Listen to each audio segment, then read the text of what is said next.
All right, I made a video before about putting batteries on these TTGOs and changing the charge current because the charge current was set to, I believe, what was it? What was it set to? Oh, I don't remember now. I'll put a link down below that way to my old video that shows you what the charging current was.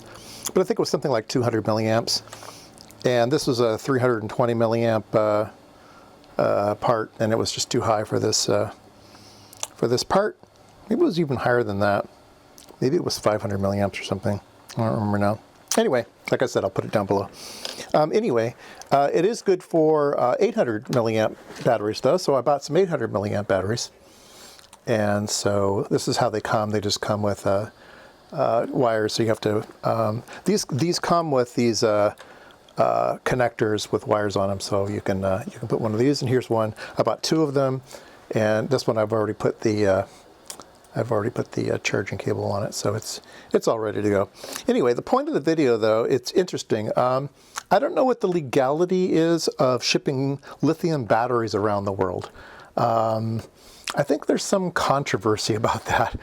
And some devices are coming now without batteries, and I don't know. Anyway, so the interesting part of this thing is the eBay purchase that I made. I bought two of these. I think they were like $5 each or something like that. Maybe they were $8 each, but anyway, it wasn't a lot of money.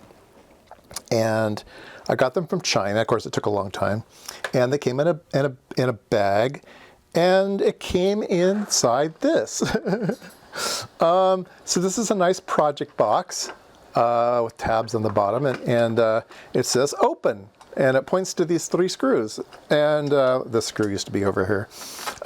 Pointed to these three screws, and I opened it up, and inside was a bunch of tape, and these two batteries were inside all taped up, and then the box was all taped up, and that's how it was shipped to me, with instructions on opening. Anyway, it's kind of nice. I wish they would have given me the fourth screw. I'll have to look around my junk bin and see. They're metric, so I don't know if I have a screw down. But anyway, it's a nice box. And let me see if I can get rid of that label.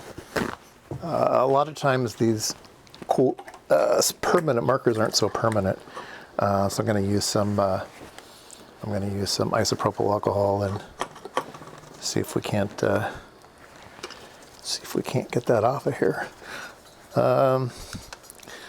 So usually if they haven't been on very long, it'll come off right away.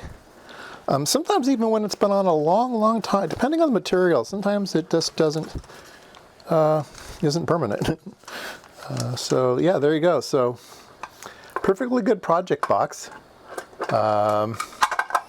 So take this one out. It has metal inserts for the screws and some internal mounting things, and yeah, I think probably it had a gasket in it originally, although I don't know that for sure.